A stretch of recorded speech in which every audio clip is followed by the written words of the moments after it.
Because, there's enough wealth to share, and there's certainly enough orc cork to share. So much orc cork. I just needed to say it, but we could cut it. I don't want to cut it. No! Orc cork. Cork in the orc and cork. No! All right, anyway.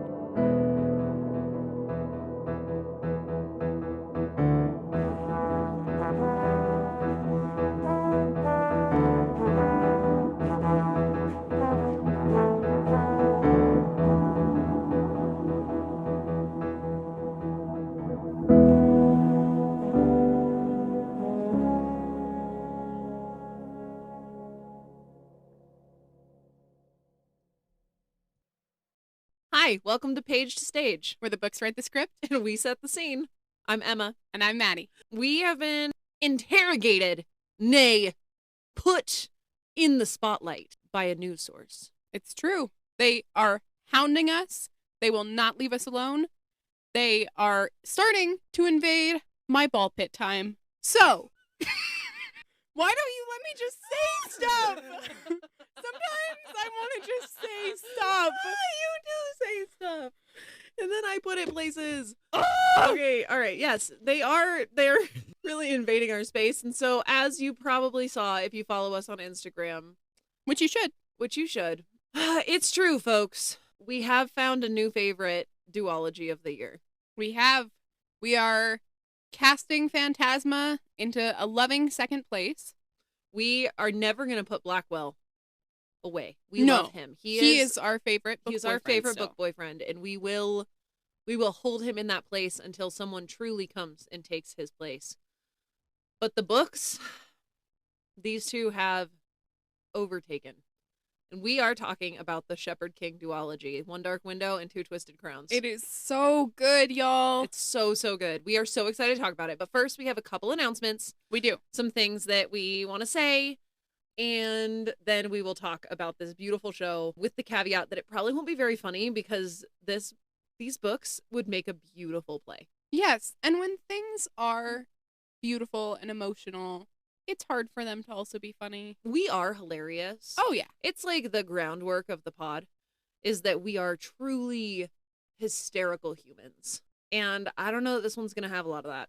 So, first of all, if you currently live or have been in Spain, the UK, Australia, or Brazil, we are super excited that you listen to our podcast. And if you are using a VPN, don't tell us No, that. we Let like us to live in delusion. Delusion that we have international listeners, actual international listeners, and if you are from an international space, or if you don't personally know us one-on-one, you should message us on Instagram. You should leave a comment on this episode. You should email us. You should send a carrier pigeon. Absolutely. We want to know. Not a carrier pigeon? Probably not. I want a carrier pigeon. Okay. Maddie doesn't want one. Don't send her one. Send them to me. Oh. Maddie doesn't want a carrier pigeon. I want a carrier pigeon. Okay. She hates me and my whimsy. So please tell us, because we are so excited to have people listening to our podcast that aren't personal friends of ours. That's pretty cool. In general, we just want to hear from you. Yeah. On the note of hearing from you, you are all aware of our segment, The Hall of Shame. Yes. We would like to open up the goodness into the ether. The goodness? The badness. Okay. We would like to share the wealth. And the way we would like to share the wealth is by opening up in the description of this episode and on our Instagram and everywhere. Can you please send us some crazy shit? Send us your Hall of Shame recommendations. I'll have the Google form out so you can send it to me, send it to Maddie, or send it to both of us. We will laugh at it. So send them to us based on what you know about us. I'm willing to bring some real heinous stuff. And Maddie often is like, this is so bad. And then she reads it. And then I'm like, all right, but what about the deviled egg with chive pubes? That episode's not going to air. Oh. So that actually leads us to our third announcement. Right. Which is that sometimes people make mistakes. Because we're human. We are. And that's a great thing some of the time. But some of the time it means that we have recorded episodes that will never hit the feed because we made a mistake with our microphone connection. Yes. And everything was being recorded through the microphone in Emma's computer. So it was bad. The audio was bad. Maddie was quiet. I didn't understand why you could hear me writing or why you heard my phone buzz. I was like, I don't understand this. That's never happened before. And it's because when we moved our studio from upstairs to downstairs, something funky happened with the microphones and it did not record. So we have since recorded 2 episodes that will not hit the feed. Our hope is to re-record them. But if this one in particular feels rather rushed, it is currently Sunday, November 9th, 12:31 p.m. Mountain Standard Time. And this episode comes out Monday, November 10th, 5 a.m. Mountain Standard Time. So yike. So we're going to do our best to edit this together and throw it together. But if it is not as well put together as we often do, please know that it was in an earnest effort to get you content that didn't sound like it was being recorded through my MacBook. Yeah. So yeah. With no further ado, unless we have more ados. I don't think we have any more ados. I think our dues are done. Okay, we done our dues. Let's talk about the Shepherd King. Yeah. Okay. First, Maddie. Yes. I know this was our favorite duology of the year. Yes. Talk to me about what you loved about it. I love how authentic the characters are. We were particular fans. Let me not speak for both of us. I really loved Ione. I was consistently really scared that she was going to turn into kind of like a frigid bitch archetype under the influence of the Maiden card. But she actually wanted to feel so badly, and that was so special to me. Elspeth is a really lovable heroine, and even the Nightmare is kind of funny to follow. He is funny. Yeah. The whole first book, you're kind of like, what's this guy about? I don't know how I feel. And then at the end, when he like realizes when she realizes that she doesn't have a choice but to degenerate into him, basically, and he doesn't want her to. Like, he sees her as his kid, even though he, doesn't always do it the right way. Yeah, but it's a very sweet, like, father figure situation. Yeah. We did at first think she might fall in love with him. We did. And then we read 4 more pages. We read 1 page and we were like, oh, there's a demon in our head, so they're gonna bang, right? And then they didn't know. Which and was thank good. God. Thank God, because like the next page was like, I've had him since I was 11. And we were like, oh, probably not. If they bang, we're going to have some questionable thoughts. And then they didn't. And he was very much more a paternal figure for her. Which is great. Which was beautiful. I also loved Ione. Yeah. I loved Elm. Elm Rowan. Elm Rowan. And I did love Raven. I thought Raven was a sweet, guarded, but like very like emotionally complex, consistent. Yes, emotionally complex, consistent, traumatized king. And I thought he was good. I liked him. I liked that the whole second book he wasn't like, he wanted her back, but not just for like, well, I want the pretty girl back. Yeah, he wanted her to have her body back. He wanted to give that and was willing to like sacrifice himself for it. Oh, absolutely. Like, it wasn't I want her back for me. It was I want her back for her. And that was very sweet. And I think that's actually ultimately why the Nightmare allowed that. I think so, too. So, it was good. I liked it a lot. It had beautiful characters. Gorgeous everything. Rachel Gillig.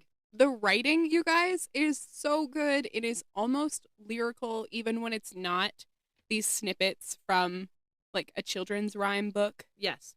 A horrifying children's rhyme book. Oh, horrifying, absolutely, but, like, gorgeous. Very beautiful. She does a really beautiful job of description.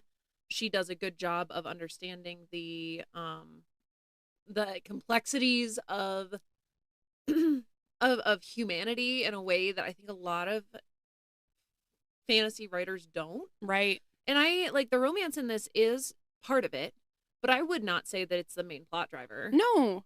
I think that it does a really good job of being authentic. Yeah, I would argue that it would be pretty unfair even to call this a romantasy. Probably more like a gothic fantasy. So, okay. Well, we'll talk about the bright and shiny moments at the end. We will. We're so excited. But without further ado. Guess who's gonna have to cut this later? Not me. Not you. We're leaving this shit in. All right. You're getting the raw footage. You're welcome. All right. So let's talk about where we want this play set. What kind of stage are we thinking? You guys already know. We say it every time and then we have to back out because we can't accomplish it. But we're doing it. We are committing. This show is in the round. It's in the round, baby. Take a journey through your mind palace. Close your eyes and imagine, unless you're driving, in which case, please keep your eyes open and just imagine anyway. You are at a building, and into this building you walk. And it looks like a normal building. And then you turn a corner, and it's a lot of black curtain-lined walls. And you go around another corner, and you are in a square room. It's probably 40 by 40 feet. Big square room. No windows, which is very important. And you look up, and within probably 2 feet of your head, if you're tall, it's probably 9-ish feet off the floor. There is 2 feet of your head, Well, if you're 9-ish tall. feet off the 7 feet tall? Some people are 7 feet tall, Maddie. We don't discriminate on this podcast. DM us if you're 7 feet tall. Please. 2 to 3 feet above your head is a bunch of lights just hanging on a grid. And there are seats on all 4 sides, all 4 walls of this room that you are in that go to about, 3 or 4 feet to the corner. It leaves a whole gap so that there is big openings. You are in a black box theater, which is my preferred theater type. I would direct in the round in a black box every day of the friggin' week. Unfortunately, she directs high schoolers. I do, and we only have a proscenium stage, which is pretty rude. Pretty rude. There's another high school in our district that has a black box theater, Yeah. and I don't think they utilize it to its fullest potential. I don't think I've seen them utilize it at They all. use it for student 1X, and that's Oh. it, which is crazy. Students can't direct in the round. No, Directing in ain't the round is nobody hard. going to see that. No, that's hard. So I would direct there all the time. I should actually ask him if I can use it for something, probably. Yeah. Like, hey, can I produce a play at your This space? play. Yes, this play. Rachel Gillig, hit us up. Okay. So you're in a black box, and it seats probably 100 people. Typically, when you do small shows like this, they run a little bit longer. They run 2 weekends instead of 1. So you get the same amount of people that you could get at a big proscenium, big auditorium stage, but in this small, more intimate space. So we are doing this one in the round, folks. There are 4 entrances, only one that the audience comes in. The other 3 are for actors. But there is an entrance at every corner of this room. You sit on one of the 4 sides. It doesn't actually matter which. They're all available. And what do we see? We see a beautifully painted stage, which we're going to get into. We see glowing Providence cards Mhm. suspended from the ceiling on invisible wires. Yes. And we see, most importantly, 4 ginormous trees. Well, As big as they can be. as big as they can be. 9 feet tall. 9 feet feet tall trees. They look on- really big. Every side of this stage. And there is a spindle tree, Mhm. a yew tree, Mhm. a hawthorn tree, Mhm. and a rowan tree. Yes, for the 4 main trees of this duology. And these serve as the doorways into the space. Yes. So they probably have some sort of fabric that covers the doorway that matches the tree trunk itself to make it not really look like it. And then people can go in and out of them. One of the really cool things about directing in the round or doing a show in the round is that the actors could go out one door and they go through a hallway backstage and come in the other door. And it's like the audience never really knows how they get there. And it makes the entrances feel a lot more authentic and real and like time has passed and that sort of thing. Yes, absolutely. So that's what we see for the stage. We talked about painting it in paths, like a winding path from tree to tree, so that it kind of looks like we're in the woods. One thing to keep in mind with anything that is in an intimate space like this is that you can't have big set pieces, because No. if you are sitting on the north side of the stage and there's a giant set piece in between you and the south side, if like one side is going to miss action if it's on either side of those set pieces. So for the most part, the set for this is the trees and the painted stage, and everything else is rolly or is props, and nothing really comes out, isn't really there forever, because you won't be able to see people. Right. And they have to be shorter than our actors. We want you to be able to see people. Yes, that's like the point of theater. Yeah. So the Providence cards that hang from the ceiling. Maddie, tell me more about your vision for that. Okay.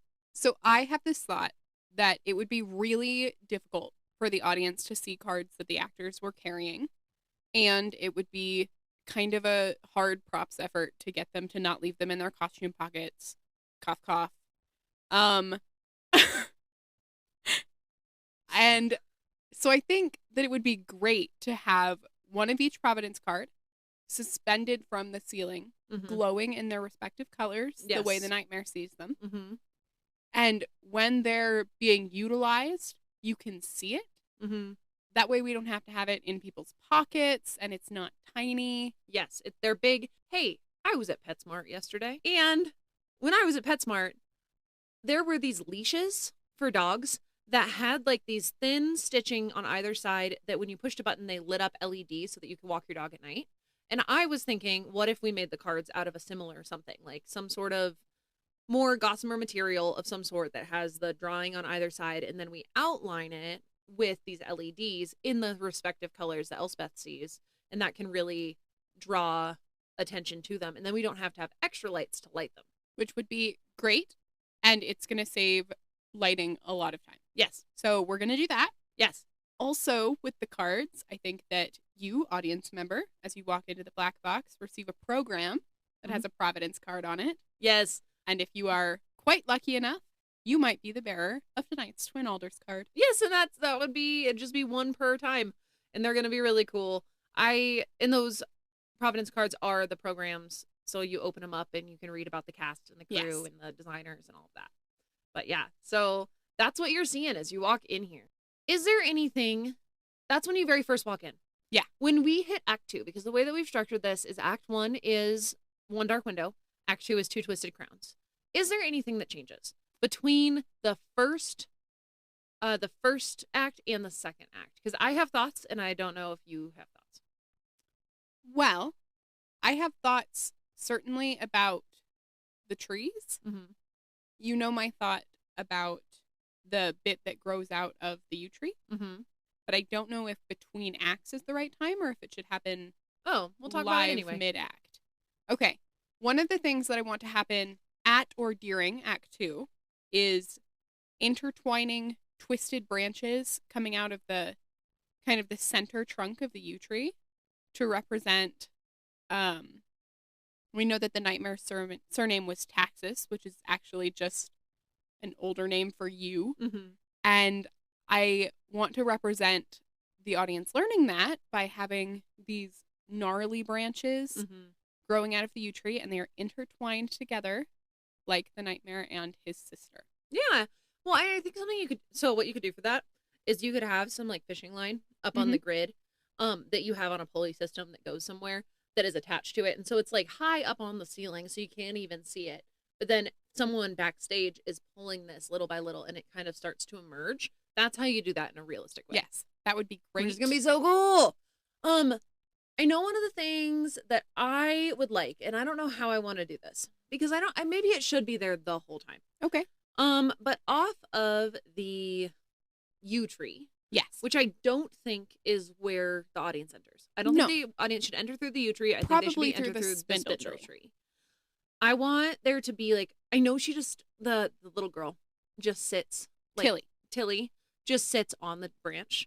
But I kind of want to have like a little swing on it. Yes. That is just kind of there, and people probably think like, hey, look, there's just like a swing. Like it's just like set dressing. Yes. But then when we meet Tilly, maybe we do fishing line for that too. So we can pull it and it can move. Because I think that would be really cool. I like that. I think it's really great. Cute. The other thing that we talked about was the footsteps. Yes. One of the things for the paths painted on the stage that I wanted to have was tracks of footsteps, kind of on and off the paths, but one that is distinctly the steps that the Nightmare took to get the Providence cards, the steps that he regrets so much, and the steps that our cast of characters sort of finds themselves following. But I want it to be very notable when they don't follow in his footsteps. Okay, I have a thought. Yes. I have no idea. I don't feel like it actually fits the aesthetic. Say it anyway. I'm gonna say it. What if somehow we make the stage instead of paths? Yeah. What if we make it look kind of game board-esque? Okay. Because we're talking about cards. Like, the cards are the players here, Yeah. right? And they are the main And they dress up as driving cards at force. that ball. Yes. So what if we make it like still spooky, still gothic, still Sure. that sort of thing. Still make it look like rocks maybe, but we make it look like a game board. You know how like some game boards have like overlapping paths? Yeah. And what if it's like painted in different colors and the Nightmare's path is yellow? Okay. But we don't know that until we're watching the show. Right, And then of we course. have like all of their paths and they all kind of coalesce in the middle. And we don't know that until all of a sudden the little pillar comes up and they do the full thing at the end. I love that. I think that's great. Okay. That would be so cool. Okay. Okay. That would be so, so neat. And then that way it's like very distinct. Like if each of them has a color. Like if the Nightmare's path is yellow and Elspeth's color is red. I don't know that it would be red, but Yeah. it would be red, but they talk about Rowan's being red. I so think don't Rowan know. Red and Spindle Red are Different reds. different reds. Okay. And then like, yeah, then If Elms- you're colorblind, we'll figure something out. Or not. Maybe you just missed this part of the set dressing. which would be okay Yeah. because it's not integral. It's not like No. a thing you have to have. It's just pretty. And then like Elms is like a very different kind of red than. But I don't think we need to have like a Hoth path, and I don't think we need to have No. like Elms red, and then we have Ione's pink. Yeah. And those are our main guys. Yeah. So and at some point the Nightmare path and Elspeth's path combine, Yeah. and they're like yellow with a red outline, and nobody really knows what that means until they've seen the show. Right. And they're like, oh, look at that! I love a little Easter egg. And I was thinking about the paths too because Elma and Ione, they get married. Mhm. And I think that it would be so cute to have them stand directly in between their family's trees Mm-hmm. and make that pact to each other. And then one of the things that I want that might be kind of hard, but okay. No, I have a better idea. Okay.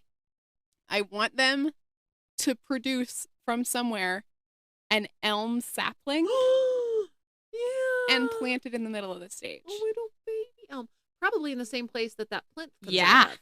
There's no reason that can't. So okay. Here's what we do. Okay, ready? Yes. So the stage is like flat. You can always build up. So you could build a platform over it. Yeah. They did this when they did Spring Awakening. When I saw Spring Awakening, they did this for the Okay. headstone. Okay. It was like a platform, but then all of a sudden, like this hinge opened and the headstone came up. When it's time for the plinth to come up, it just opens and the plinth comes up. Okay. And it could be like inflatable or something, so you don't have to worry So about the it. stage is just going to sort of like open across the middle. Just like a little bit, like just like The in a 2 foot centerpieces. centerpiece. Okay. And so I think in that same way, we could have a tiny little one that opens up, like probably in the same place as this plinth, Yeah. but like it's like a different little level, and it opens up and a little elm tree sprouts. Yeah. That's how we end the show, and it's very Yes. sweet. I love it. I love it too. Okay, speaking of all the trees. Yeah. I want Elspeth to be the narrator of this, as she is in the book. Absolutely. But I want the show to start completely blacked out. I want to hear the nightmare say, "Let me out." And then I want a light to land right in the center, same place where all this really important stuff happens, right in the center. okay. And I want Elspeth to be standing there, and this light looks like a window. It's called a gobo. It's a little metal piece that makes a light shaped like something. Mhm. And I want her to be standing right in the middle of this window, and I want her to address the audience directly. Yes. And I want her to tell us, and I want her to introduce our players. 'Cause it is like a board game, kind of. I mean, the whole thing is one big game. Absolutely. Kind of, right? Like, it's a cool concept. And so she'll introduce, like, this is my family, and she'll tell them about the infection. And then she'll introduce the Hawthorns. And then she'll introduce the Rowans and say, this group, like, is in charge of our kingdom. Yes. And then we don't introduce the U's until midway through, when she all of a sudden is like, hold up, everybody. This is Raven U. And then but they all come out of their respective trees.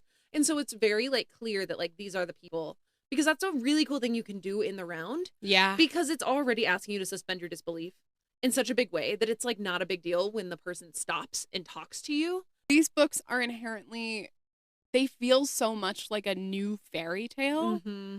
that it makes total sense for this to be the kind of play where the audience is not trying to pretend that they aren't at a play. You don't do a show in the round if you don't want the audience to feel immersed. Yeah. There are shows that do not work in the round because it's not the right kind of feeling. Right. for a black box theater. You have to have a very specific kind of show for black box, which is why every time we've been like, I want this to be in a thrust, we're like, nope, not going to work. And we have to back it off because ACOTAR would not work in a small space like this.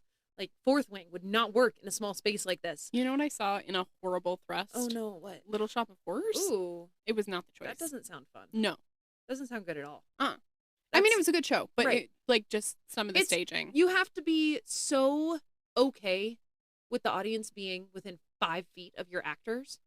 And that only works if you are in a space where it makes sense for them to feel immersed. Yeah. So anyway, that's kind of where I want to go. And then I have a thought for how I want the second act to start, but I don't know if now is the time since it's not really a set conversation, but it is. I mean, we just talked about how we want the first act to start. Sure, go ahead. Okay. So in the same way, after intermission, and I want it to start the same exact way. Lights are out. We hear "Let Me Out," except instead of it being the nightmare, It's Elspeth. it's Elspeth. Yeah. And then the light comes up, and she has put in yellow contacts for the second half, and the nightmare tells us what has happened in those couple days in between. Yes. And it's parallel. It is parallel. It's going to be gorgeous. We spent a lot of time in our scrapped episode. Yeah, sorry. I'm Talking. just really excited about That's the second okay. half. Okay. We spent a lot of time in our scrapped episode talking about what a fantastic character actor, vocal actor, physical actor, Elspeth's actor would need to be. She has to be good. Yes. Because you have to be able to tell. Even if she is facing north and you are sitting on the south side of this space, you need to be able to tell when she's the nightmare and when she's Elspeth. Yeah. And that's something that a show in the round really asks a lot for, is some serious full body acting. But it can't be over the top like No. it is on a proscenium when you're 50 feet away from them. Right.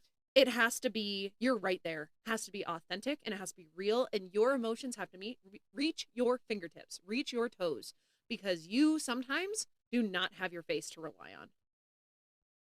It's going to be challenging. It's not an easy thing to do. No, not at all. But it's going to be good. Right. So we just wanted you to know it'll all be done by the same actor who is going to be a total force of nature. Yes. Gonna have to be, like, it's gonna take some real intensive rehearsal, which most shows do.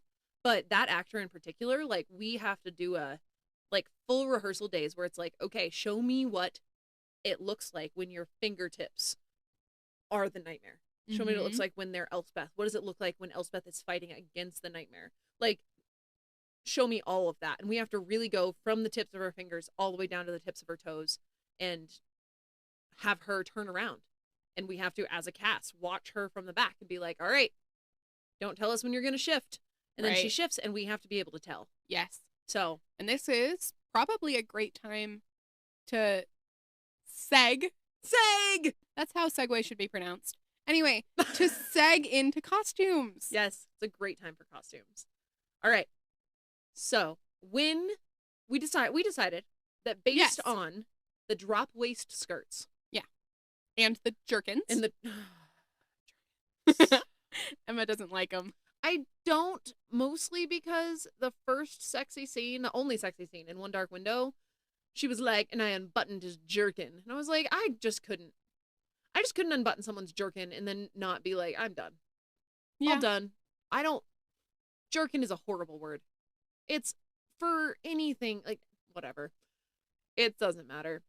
Okay. They're jerkins and they're drop waist dresses. And because drop waist dresses were very in the 1920s, but there's zero way this was the 1920s. Right. They were also in like the 1400s and kind of surrounding decades, but that's the one we're going to focus on. Yes, like the medieval times, but specifically 1400s make the most sense with everything going on. Yes. Obviously, this is an alternate universe. Sure. In which differing colored peoples are allowed to hang out together. There's really the oppression is of magic. The oppression is not of race, the way that it is in the real world. Right. But just in case, our listeners should know that there were people of all skin tones in Europe. In Europe in the 1400s? Yeah. Yeah, there were. Unfortunately, don't like to talk about them in history because we did really heinous, awful things to people of color Yes. for a very long time, and so we just don't like to talk about it. Not us, the royal we. The royal we white people? The royal we white people. Yeah. The royal we Americans, Yeah. mostly. I think most other countries do teach the kind of horrible histories. We like to really sugarcoat it. Right. We also think it has to be Europe. It's gotta be like it's written in a way that feels like it has a heavy British accent to me. Yeah. And they had all of these little feudal kingdom Mhm. states, and it was shifting a lot. And that makes a ton of sense for this show. Yes. But it's not real Europe. It's just so we Alternate can kind of universe Europe. place you in what Yes. you're thinking about. So think about like the animated foxes, Robin Hood. There we go. Think about the animated Robin Hood, Maid Marian. Those are the kind of dresses. Robin Hood's obviously a lower status in that, so I Sure. wouldn't specifically think about him, but you can think about the lion, the king dude. What's his name? He has the snake. I don't know. It's been a while. So, I mean, you can think about those things. You can also think about Wesley and Buttercup from The Princess The Bride. Princess Bride. That's Yes. a really good stylized sort of look. I think there was maybe one more that we mentioned. I suggested Merida in Brave. Oh, yeah. She wears a dress that is a lot like what I think you can imagine Elspeth in a lot of the time. Yes. So, if you need that visual and you're not driving right now, you can Google any of those things. Right. If you're driving right now, pull over. And if you don't need that visual, great. Great, keep going. Jump on with us. So, we're doing lots of bright colors, though, because this is a dark show in atmosphere, but they do a really good job of trying to cover the darkness of it in these bright colors. Yes. And because no one is poor. No, there's We no poor discussed people. this last time, and it's kind of crazy because the Hawthorns are The poorest. nobles, and Yeah. they're the poorest people we meet. So I don't know if maybe we just like, maybe in this kingdom, like we don't have poor people. Maybe it's because it's small. Maybe it's because we just don't expand it to the outside world. Maybe it's because it's a story about nobles. I don't know, but there are no poor people in this show. Right. So there's no reason for anybody to not be wearing almost gaudy levels of color. Yes. The other thing we talked about, costume wise, was a veil, like a Maid Marian veil for Ione when she's using the maiden card. Yes, it was very common, honestly, for women at this time to veil their hair for different reasons. And so that makes it really seamless if we have Ione veiled when she's under the influence of the maiden card. Yes. And it's kind of a great metaphor for the veiling of her emotions. Which is beautiful and good sight. A little sight cue for Yes. the audience. This is kind of relevant, but I'm gonna tell you anyway. Yeah. I listened. So when I'd read this book, I listened to the first half with my holes, and then I read the second half with my balls. Like it just kind of depended what I was doing. But when I Right. started listening to it, when the maiden card was first introduced, I did have to Google or look in my book and see if it was the maiden card or the mating card. Oh, no. So it was like, and she has the mating card, and I was like, the what? Hypothetically, what did you think the mating card did? I mean, I thought it still made her beautiful so that he would be okay sexing her up. Okay. Like I thought, like it explained what it did, and I was like, that's horrible. I cannot believe they called it the mating card. Yeah. It's the maiden card. It is. But those words are the same when you're just listening to a book. That's true. Yeah. Do you want to talk about austerity while we're here? Austerity. Austere. Rachel Gillig, you are a beautiful writer. And in the first book, the amount of times the word austere or austerity was said, and I think it's also because I was listening to it with my holes. Right. Because of that, like when I'm reading it with my balls, it doesn't matter. You And just skim. and I didn't notice. And I noticed that everything, like his austere presence, like stripped away, or like seeing the look of austerity on his face. Lots of austerity in this book. Also a lot of oil in this book. Like his voice was dripping oil. Oh. That was often. Very often. And then it didn't happen in the second one. So think she it was just did finding for the her feeding. nightmare. Not as much though. Hmm. That one happened. But like oil, his voice was oily, his voice was dripping oil always. But like in general, lot less austerity, lot less oil. It was just she needed to find her footing in these characters. And it was great. And it's not like it ruined the writing of the book. No, it's That a was great just- word. It's a $5 word, and it's hard not to notice. Yeah, it is. It's a big one. So anyway, Yeah. So those are. Is there anything else about costumes besides the jerkins? I know that the highwayman slash elm, which is also a highwayman, but Sure. slash raven, they pretty much wear black all the time. They do. And It could easily just be, like big pieces of black cotton. It doesn't need to be super period indicative. It doesn't need to be super anything. Yeah.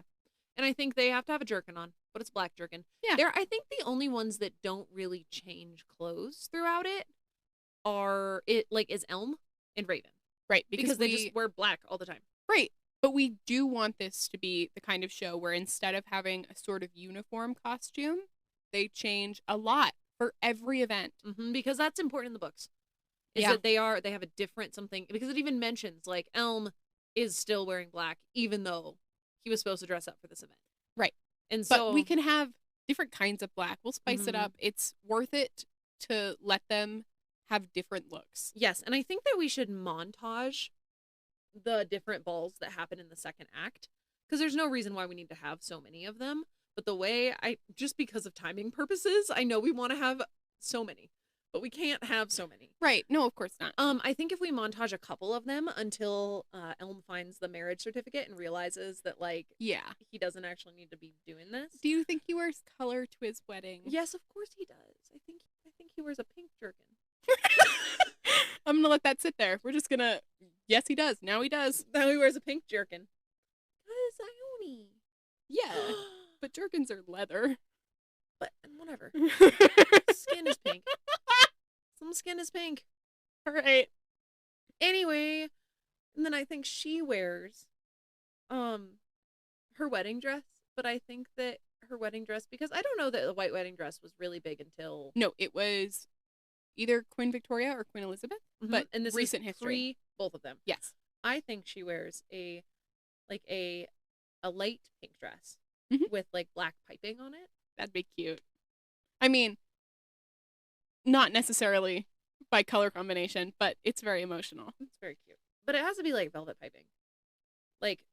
Oh yes, velvet drop waist. And then maybe just an outline of the thing itself. I think it'd be pretty cute, actually. Yeah. If we did it in the right way. Sure. So before white dresses were popular, women just wore their nicest dress. So as long as it's the prettiest, most decadent thing she's worn the whole time, totally works. Yes. So yeah, the other thing I had a thought. What was my thought? Last time we spent some time talking about makeup, and I was gonna jump into that. But what is your thought? It's a good question. I don't know. My thought was. It was a thought. Oh, I know. Okay. It was. It was about the montage. Yeah. So this cast cannot be that giant. No. It's a small show. But when we have those extra 5 ensemble folks. Yes. For the montage, what I was thinking is because there's doors at every corner. Yeah. One of them comes in and they dance to music in the style of whatever the costume ball was. Sure. They dance to whatever the costume ball is, and they walk straight across or dance their way across the other door. And then as soon as they leave the other door, coming in the door on the same wall as them is another person in the next type of costume. Okay. And that's kind of how we rotate through the different, the 6 different things that the king sets up. Yeah. I love that. There's one that's going to be important. It's going to be that last one. Right. But anyway, we do that to kind of show that hey, we're having a lot of different types of balls. And maybe it's pairs. And then they go out and it's got to be all Velcro or buttons or magnets and just whoop. And then the dress has to be on the ground in a perfect circle for them to just step into and pull up. And then they're back through. Yes. A huge show for quick changes. Yes. Because we're going to have them change so often. Yes. So that was my thought for that montage. What are you thinking about makeup? There is something to be said for the amount of injured that they get in this show. Yep. And just the way that things affect their character in a way that they might not be able to present on their natural face. Yeah. That would require makeup, but it's not, it's exactly what you'd expect. We don't need to spend a ton of time on it. If somebody's got a bloody nose, we're going to put fake blood on their face. Yeah. It's as you would understand it. Yep. And that's easy enough to do because you just keep a little blood capsule in your hand and you just kind of ow, my nose, and then you pop it. And then it just blah. We did that for the wolves once. Yeah. It was pretty cool. So, yeah, I think that the makeup, we're not going to make Ione look quote unquote perfect. No. The veil's going to do that. It's just her. gonna cover her face and Mhm. therefore her emotions. Mhm. Like, us to be able to see her imperfections. Yeah. But it's a very thin veil. Like, you can see through it, but it blurs her things. And I think for all intents and purposes, Elm pretends it's not there. Right. Like, they can't see the veil. It's just a little like, hey, look, for the audience. Yeah, absolutely. They're kissing, and they're kissing through the veil. Through the veil. Yeah. It gets wet. Oh. Ew. Yeah. Okay. So, and then that makes it so romantic and so special when they find her maiden card and she gets to Yes. lift the veil, or he Mhm. lifts the veil. I don't remember what the circumstances of them finding it were. Was it in a confrontation with the king, or did they find it on their own? They found it on their own because They find it in those tunnels? I don't remember how they found it. They found it using one of the cards to go through Hoth's mind. Yes. Okay. And then they went and found it. Yes. Okay. Great. So I think that is That's costumes. all of costumes. Great. Lights and sound. Lights, I think, are gonna mostly be so take another mind journey with me. Cut the roof off of this place and pretend like you're flying above it and looking down at the stage. You should see a grid, like a literal grid of steel bars that are holding all the lights. And those lights are all pointed at specific places, and they are stationary, and they are there. That is how lighting works in a black box. Mhm. There's no in and outs. There's not really anything that moves because you can hear everything when you're that close. Right. And so you they're don't just want the pointed. whirring. Lots of, no whirring of like the motorized LEDs. Like they are stationary lights that could be LEDs that switch colors. But mostly like it's just a light grid. You just look up and you're like, oh yeah, those are lights. And those lights have to just make sure to light the whole space and be able to light different sections together. And they have the gobo and all of that jazz. And the other thing is atmospheric haze. Yes. Lots of haze to make it hazy. And we talked about potentially just like a big vacuum to suck it out when it's time for it to be completely clear at the very end. Right. Because that's another thing that will be such a wonderful visual cue to accompany the emotional impact, is having that haze gone, the fog that's been ever present and ever horrifying for this community. Yeah. I had an idea. Go. Okay. Each of the trees are doors. Yes. Yeah. When they are doing the final ritual of like putting all the cards together and blood and all that jazz. Yes. We should throw all of the doors as part of the magic that's happening. All the doors to all the trees slam open. Okay. And then they open to the out. Yes. And then if we do on opposing the same wall, but pointed across, Mhm. a fan in two doors that are pointing towards the other doors, Yes. where there's another fan that's pointing out. Right. That could be, we could cover it up with the sound of whirring and the sound of magic. Sure. And then like music. throw those open, music is going. They're kind of all like, what's happening? And it's like, and that'll help it make it really cool. And then like those curtains or those doors will close, the fans will go off, and then the quiet that happens will be even more impactful because there was also the sound of fans and such. Yes. A But we profound silence, a profound absence of fog. Yes. And we just design it. We design the sound. We design it into the sound. We say part of the sound design is these fans. Yeah. Like 'Cause it's going to have to be. It's part of the sound design. And so, and then it's clear and it's nice and pretty. And then before that, the lights are kind of more muted, kind of more teals and blues and grays, and nothing really bright or pretty besides the cards. The cards have to be really bright and pretty. Yes. But then when the fog leaves, it's more warms and ambers, and like it feels happy again, Yes. which it hasn't the whole show. Right. And even when they're having happy moments, there's always going to be those lights off to the side and the fog that implies that it's happy for now and not happy Yes. ever after. Yes. Yeah. Okay. That's so cool. Sound design, lots of creaking. Sure. We talked about, I don't know if that's a sound thing though. I guess the surround soundy bits Yes. where like the horses are riding by. You cannot put horses in a 100-person theater. No. So you Or gotta most theaters. Most theaters. But like horse hooves going, like when you sound design, just making it go from the speakers on the north wall to the east wall to the south wall to the west wall. That way it sounds like it's going around you. Yes. And it sounds like horses. We talked about like the magic sounds. We talked about what it would sound like at the beginning of each act, where it was the nightmare versus Elspeth. Right. When the nightmare is talking through Elspeth's brain, I think we just throw that through the speakers as well. Sure. And the spirit of the wood probably goes through the speakers. What about Taxus's kids? Okay. This is a good time to talk about this because I am very attached to not wanting them to be real. Yeah. It's a real voice, of course, but I don't want there to be a kid. No actors. On this stage. Because the only people that can hear them or see them are Raven. Raven sees them. Right. And presumably the nightmare. Yes.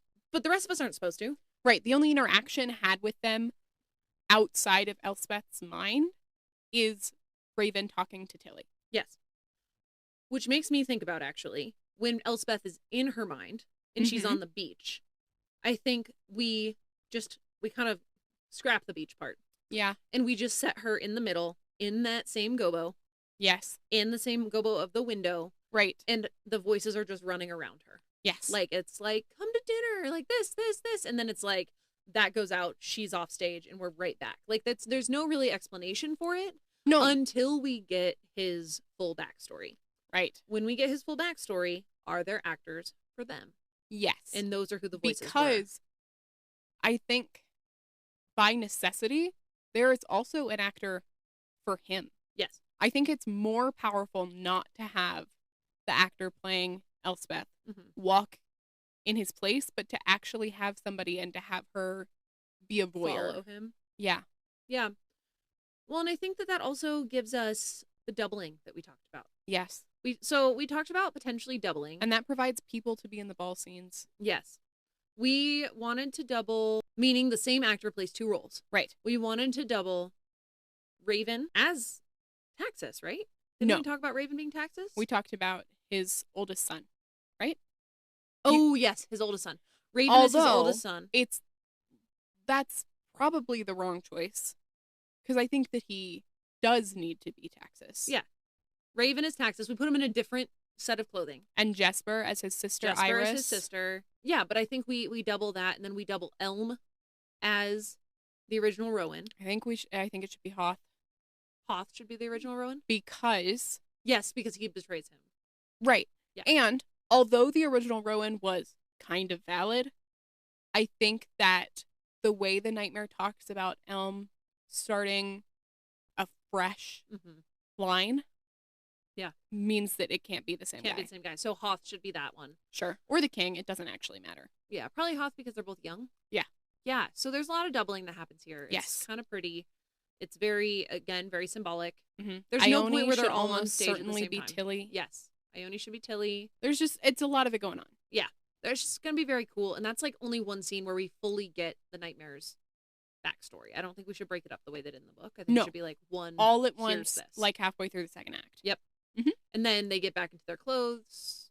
And that gives Elspeth, if Elspeth is back, maybe that's where we give them time to get changed. It's that, and then it's Elspeth sitting on the floor in the window, talking about. That's perfect. There we go. And then it gives them time to change.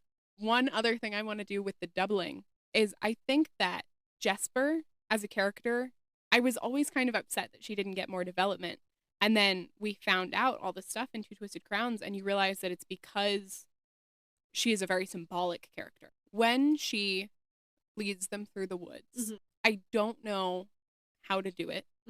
If it's just we have her dressed the way that she is as Iris the whole time, or like a half and half outfit, or a lighting cue or something, but I want the implication that they are following Iris once again.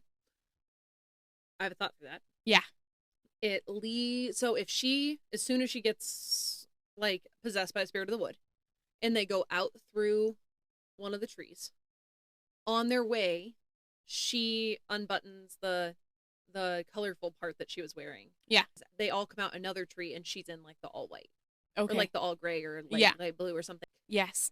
Yeah. Okay. But they're all still in their same costume, and it just gives them that way the nightmare's like, it's like following Iris. And, yeah. I like it. Yeah. Okay. Should be easy peasy. Yes. I mean, not easy. Nothing about the show would be easy. No, of course not. But it would be beautiful. Another thing related to that parallel that I have in my notes that we didn't get to talk about in our scrapped episode, actually, is how I want the flashback of Taxus and Iris Mhm.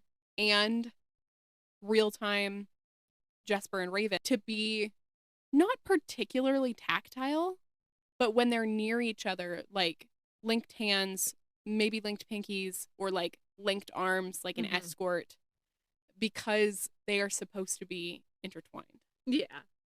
That's so sweet. I like it. And it will do the thing because they are doubling Yeah. as themselves. Yeah. So, yeah. Just got to be very specific in the costuming Yes, to keep them separate. of course. Yeah. And that might be a great place for makeup. Mm-hmm. Raven's going to put in yellow contacts. It would make more sense for Iris than Jesper to wear like lipstick. We can figure it out. It'll be easy. Not easy. It'll be Or crowns. easy enough. Yeah. Yeah. Easy enough. Awesome. So that's lights and sound. Props. Props is not that deep for this one. Nope. There's Cards. not a ton going on. Cards, Swords. swords, and charms. Charms. Yeah. Yeah. That's kind of it. Yeah. Except that I do want to talk about Fight Call just as here's some information about theater. Sure. When you have a show that has some intense fight choreography, you have to do a thing called a fight call before every single show where the actors are called and they are supposed to be there at, let's say, 5 p.m. for a 7:30 show. Supposed to be there at 5 p.m. The actors that have fight call meet with the fight choreographer in the space where the performance is going to happen. And the fight choreographer basically says, hey, let's take it at 25% speed. And you go really slow and make sure you remember all the steps. And then you speed it up to 50, 75, and eventually you go all out. Fight choreographer, make sure it looks safe. Make sure it looks the way it's supposed to and says, okay, great, thank you so much. Deposit your swords to the prop table, and we'll see you at open. Great. And so realistically, for a lot of fantasy books, if you put them on stage, you're having a fight call. You have to. Yay, safety. Yeah. I'm glad we talked about that. Yeah, me too. Bright and shiny moments that we haven't addressed. Bright and shiny moments. I mean, the whole thing. The whole thing. It's so bright and shiny. Yes. I love it. I really love the scene at the very end of the first book, which will be at the very end of intermission, or right before intermission. Yeah.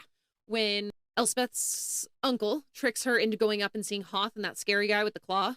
And when she is having the internal discussion with the nightmare and she's like, you have to, like, I need your help. And he says, are you sure? And she says, do I have a choice? And he said, my darling, you always have a choice. It's so heartbreaking. Oh, it's the kind of thing we have talked about in our scrapped episode, how when Elspeth and the nightmare are talking to each other in her head, the actor is going to do kind of the swing back and forth thing. And it won't be cheesy because this is a wonderful actor. It's a great show. It's going to be very Smeagol-esque, Yeah. where it's like, I can't do it, my precious. And it's like, my precious, you have to do it. You have to kill him. He's like, no, please, Smeagol don't want to. It's like, kill him, Smeagol, kill him. And he's like, kill him. So if you can imagine that being not the comedic relief of those movies, then it's that. Yes. And she'll talk to herself, and then we will really fully see the full body transformation. Yes. When the nightmare takes over, and I'm thinking, okay, this would have to be a strobe light warning. Yeah. I'm thinking red strobes as she just claws apart the doctor and claws apart the Hoth. And then as the lights come back up and it's just a bloody mess, she's standing there with her hands just dripping with blood. Yeah. And her whole body. And maybe during that time also she's popping in those contacts. Absolutely. The lights come up. Raven walks in. And then he's like, hello, Raven, you. And then the lights go out and that's intermission. Well, and we discussed how we both really liked her line. Had I known those were the last words I'd say to him, I might have chosen them differently. So before the bloody mess part. Yes, sometime at some point, whatever she says to him right before he leaves on his hunt. We let Elspeth address the audience. Yeah. Break the fourth wall one last time. Mm-hmm. Before she goes into her own head. Yep. For the rest of the show until the very end. Yeah. Yeah. It's so cool. It's so cool. Oh, that's one of my favorites. I have another favorite, but I want to give you a shot if you have one that you want to talk about.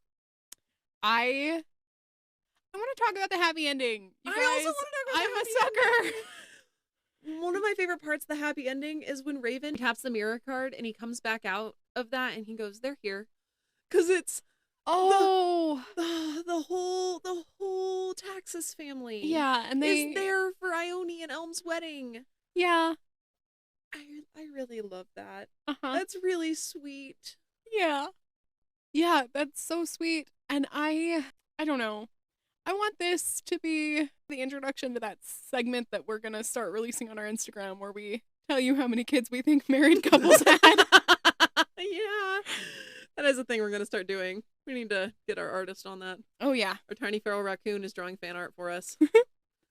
Yeah, it's so sweet. And then with the little sapling that you want to plant. Yeah, I do. This is a society in which it doesn't make any sense for them not to get married. Mm-mm.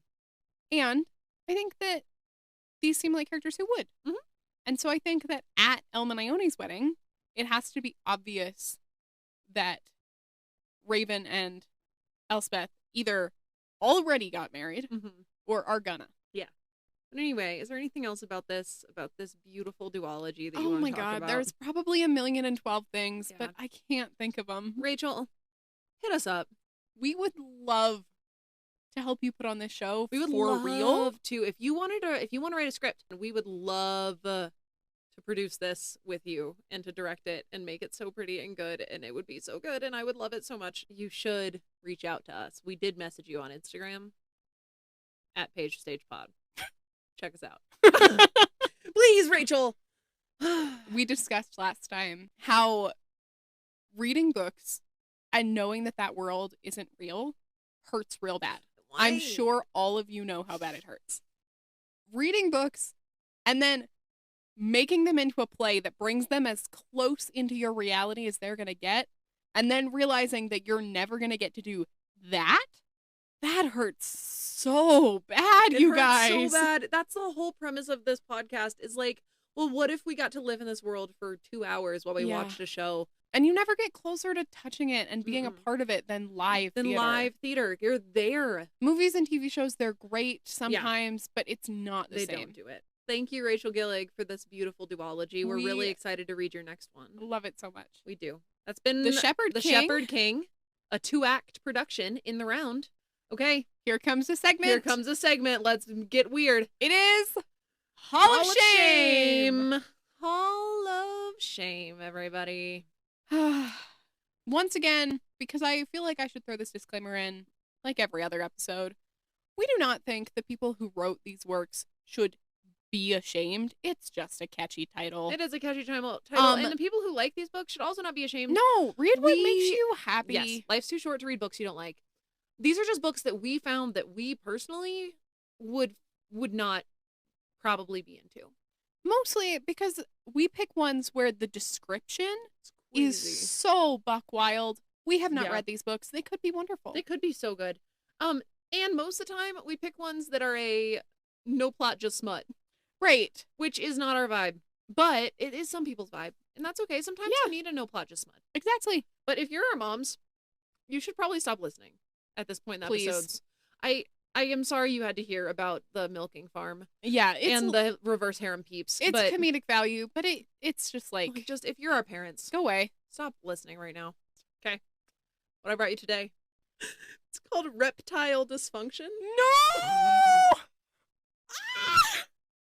The cover! Why are they on a motorcycle? Why are they nude on a motorcycle? She has clothes on. Okay. He is wearing jeans. Oh. It's a Medusa man. Yeah. He's wearing jeans on a motorcycle and no shirt, and he has a 6-pack, and he is pretty beefy. And she is holding on behind him. One hand, looks like it's maybe traveling to the pants. The other one is around his chest. I thought for a second she only had 4 fingers. She doesn't. She Oh, has all 5. good. They ride in this motorcycle. Okay, I'm so scared. Also, Medusa is only allowed to be a woman. Well, that's true. This is crazy. Go Yeah. ahead. I need to wrap myself up in this blanket that I have down here today. I'm so sorry. I don't know if I can say What this do with you my mean you're human so mouth. sorry? I don't know if I can say this with my Why human are mouth. I don't know if I You've can. never had to preempt this with "I'm so sorry." I know, but this first one is crazy. Go. His head snakes aren't the only thing twitching with interest over her. Holy crap! Holy crap! Turns out reptile dysfunction isn't permanent when the right woman knows exactly how to handle a gorgon. Sloane. Oh, this is all caps, which means it's a POV shift. Okay. I returned to Harmony Glen to care for my injured mom, not to obsess over a grumpy gorgon whose snakes have better game than most humans. Oh my god, do they talk? Now Please. Thad's thrown out his back, Thad! trying to impress me. And I'm suddenly playing doctor, battling the urge to thoroughly examine every inch of his rock-hard body. Then, all caps, Thad. Do you think it's Thaddeus or do you think it's like Thadahedron? Sloane Whitaker spells trouble. No. Human, high profile, and a threat to everything I've tried to protect. Okay. She looks at me like I'm more than just the guy who kept monsters in the shadows. Do you think what he's trying to protect is his erectile dysfunction? His reptile dysfunction. Oh, sorry. She believes I could build something new, and my snakes aren't the only part of me ready to rise to the occasion. Sometimes the best relationships start with a little spicy dysfunction. Return to Harmony Glen in the spicy standalone. Return! Yeah, best-selling author Alana Khan, featuring Thad, his broody biker, Gorgon brother of Sebastian, from Hiss and Tell. Prepare for snake shenanigans, small-town drama, and heat that'll fog your windows. No, I don't want it to fog my windows. My windows are fine! Holy crap! 4.46 stars out of 136 ratings. That's so many stars. Read me the reviews. Okay. Insta-love, though neither will admit it at first. Both seem gun-shy of commitment. The 3-year-old busybodies from Hiss and Tell make a reappearance and are even more invested in Thad's love life than they were in Sebastian's. What? I'm assuming toddler characters. Yes, I would assume so. Okay. That's crazy. I don't know. These reviews are not nearly as fun as the other thing. Nobody wants to bleach their eyes about this except me. I do. Okay. All right. Well, anyway, that's what I brought you. Reptile dysfunction. Okay. I don't think it's funny as yours. It's okay. Mine are never as funny as I want them to be. But this one is the first book in the Honey Badger Chronicles. Honey Badger don't care. Honey Badger don't give a shit. Just wait. Oh no! It is called Hot and Badgered by Shelley Lawrenston. Did you bring me bestiality? No. Oh, okay. It got 4.15 stars. Sure. Out of almost 15,000 ratings. What? Yeah. No. Yeah. No. Yeah. Why did 15,000 people rate Hot and Badgered? I don't know. Ready? Oh my god. Okay. It's not every day that a beautiful naked woman falls out of the sky and lands face first on Grizzly Shifter Berg Dunn's hotel balcony. I don't know. That's every Saturday for me. Just naked women falling from the sky. Definitely. They don't usually hop up and demand his best gun. What? Yep. Berg, which is a crazy name. His name is Berg? Yeah. B-E-R-G. Berg. Iceberg. Bergtram.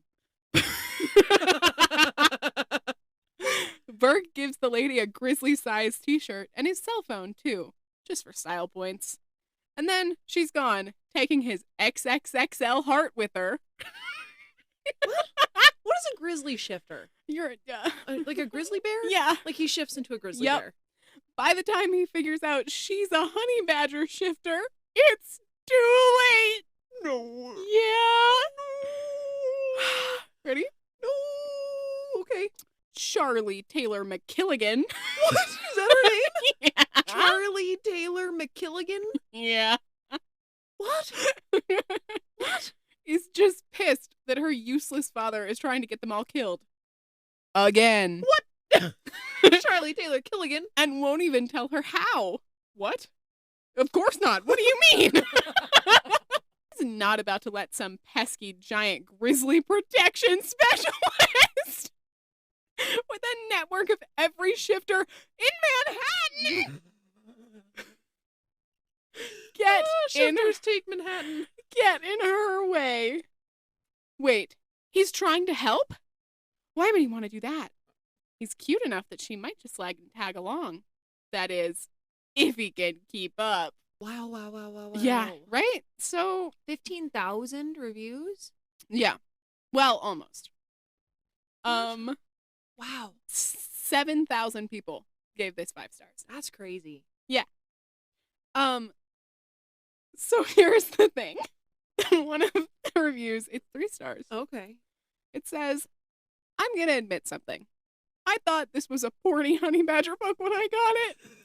And I was dying to read it. What? Because honey badger don't care, Honey, but horny badger does. wowee. Wow. Sure is something there. Yeah. There's another meme. Okay. That was the honey badger meme. Yes. In case anybody was wondering. This says, however, I still had pure fun with this family and will probably break one of my own, not followed, rules and read the next one in the series. Because you can never have enough honey badger in your life. For reals. And then there's a picture of a honey badger crawling out of the ground. Mhm. Looks vicious. Mhm. And it says, your testicles are cringing in utter terror right about now. Nice. Very good. Thank you for bringing me that. Oh, yeah, you bet. I want to know about the logistics, but not really. There's so many memes. Okay. Beautiful. Yep. Awesome. Well, good. Well, thank you, dear listener. Don't forget to give us some Hall of Shame recommendations. Or let us know if you're from an international space. Yes, we would be very excited to just know that you exist, because we are worried that it's just somebody using a VPN. Yeah. But we are very excited. Okay. We hope you enjoyed this episode, and we will see you in a couple weeks for Quicksilver. Okay, everybody. All right. Bye, y'all. Bye. Our editing on Page to Stage is done by Emma. Our music is by A Strange Mood Productions. Thank you for building us these sick beats. If you want to contact us, that's at Page to Stage Pod on Instagram, or you could send us an email at pagetostagepod@gmail.com. Our Instagram is run by a tiny feral raccoon. We love her a lot. And we love you a lot. We'll see you next time. Here's to hoping that this episode turns out okay. Here's hoping. We're gonna cheers with our Taco Bell cups. Yep. Ready? Clink.